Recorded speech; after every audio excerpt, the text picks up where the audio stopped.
Veeru academy के YouTube channel पर आप सभी साथियों का स्वागत है। डियर, बात करेंगे शिक्षा जगत से जुड़ी हुई महत्वपूर्ण खबरों पर।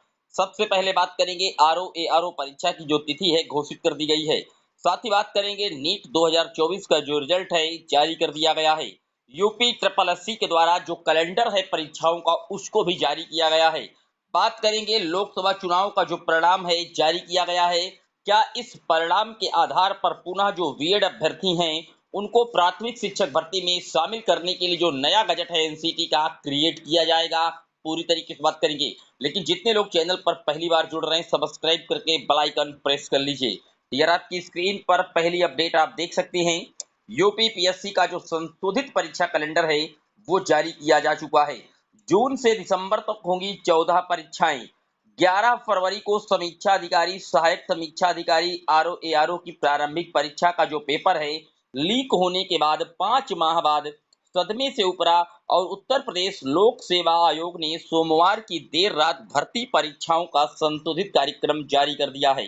संशोधित परीक्षा कार्यक्रम के मुताबिक जून से दिसंबर तक कुल 14 परीक्षाएं प्रस्तावित हैं। आरओ की जो निरस्त परीक्षा है वो 22 दिसंबर 2024 को आयोजित की जाएगी। तो आप देख सकते हैं कहीं ना कहीं जो परीक्षाओं का आयोजन का सिलसिला है वो अब यूपी पीएससी की तरफ से जारी होना स्टार्ट कर दिया गया है। डियर, बात कर लेते हैं अगली अपडेट की। अगली अपडेट आप देख सकते हैं नीट यूजी में 67 उम्मीदवारों को मिले 99.99 परसेंटाइल। राष्ट्रीय परीक्षा एजेंसी एनटी ने मंगलवार को मेडिकल प्रवेश परीक्षा नीट के नतीजे घोषित कर दिए हैं और 99.99% अंक के साथ 67 उम्मीदवारों ने शीर्ष स्थान प्राप्त किया है। एनटीए ने बताया है कि शीर्ष रैंक प्राप्त करने वालों में 14 लड़कियां भी शामिल हैं और कुल 56.4% अभ्यर्थियों ने परीक्षा उत्तीर्ण की है।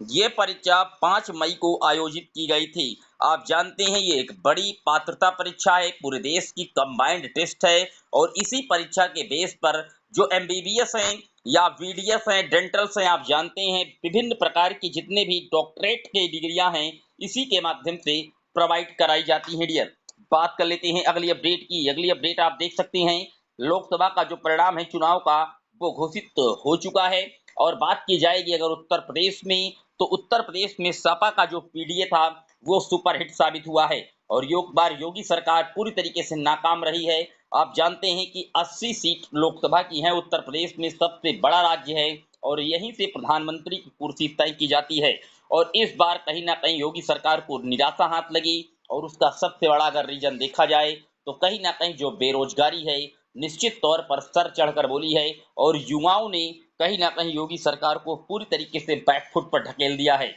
क्योंकि अगर बात की जाए उत्तर प्रदेश में पिछले 10 साल का कार्यकाल जा चुका, माननीय योगी आदित्यनाथ जी का एक भी प्रकार की कोई शिक्षक भर्ती सूबे में नहीं आई।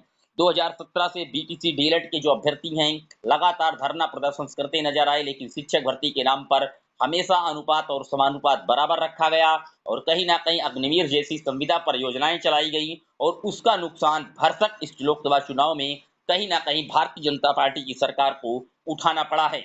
अब बात कर लेते हैं अगली अपडेट की। अगली अपडेट आप जानते हैं कि अब बीएड के जो कैंडिडेट हैं वो भी लगातार जो सरकार से ट्वीट करना शुरू कर दिए हैं, क्योंकि इसी सरकार के द्वारा एनसीटी का एक गजट लाया गया था 28 जून 2018 को और उस गजट को प्रोवाइड कराने के बाद ये किया गया था कि 1 to 5 से 1 से 5 तक के लिए 6 माह के ब्रिज कोर्स के साथ बीएड की डिग्री को प्राथमिक के लिए वैलिड कर दिया गया था। लेकिन उसके बाद उस गजट को, एनसीटी के गजट को माननीय सुप्रीम कोर्ट ने 11 अगस्त 2023 को पूरी तरीके से अवैध कर दिया गया था और सुप्रीम कोर्ट ने यह कह करके गजट को रद्द कर दिया गया था कि जो गजट बनाने का प्रोसेस था दरअसल वो प्रोसेस गलत था, क्योंकि जिस राज्य में डीएलएड के कैंडिडेट नहीं हैं वहां पर उस राज्य की परामर्श के बाद, सलाह के बाद, राज्य की गवर्नमेंट के द्वारा सलाह लेने के बाद आप बीएड को इंक्लूड कर सकते थे, लेकिन यहाँ पर जबरन थोपा गया और इसकी वजह से सुप्रीम कोर्ट ने पूरे जो एनसीटी का गजट था 28 जून 2018 को उसको पूरी तरीके से बर्खास्त कर दिया और जिन जिन राज्यों की भर्तियां आउट ऑफ कम थी, माननीय कोर्ट में चैलेंज थी, वहां पर बीएड के चयनितों की सेवाएं पूरी तरीके से समाप्त करने का आदेश दिया गया। अब यहाँ पर परिणाम लोकसभा का जारी हुआ और कहीं ना कहीं आप जानते हैं कि बीएड की तरफ से जो टीम थी उन्होंने भी भरसक विरोध किया सरकार का और उसका नतीजा खामियाजा सरकार को भुगतना पड़ा और अब इस समय अगर बात की जाए तो प्योर मेजोरिटी में सरकार भारतीय जनता पार्टी की नहीं है।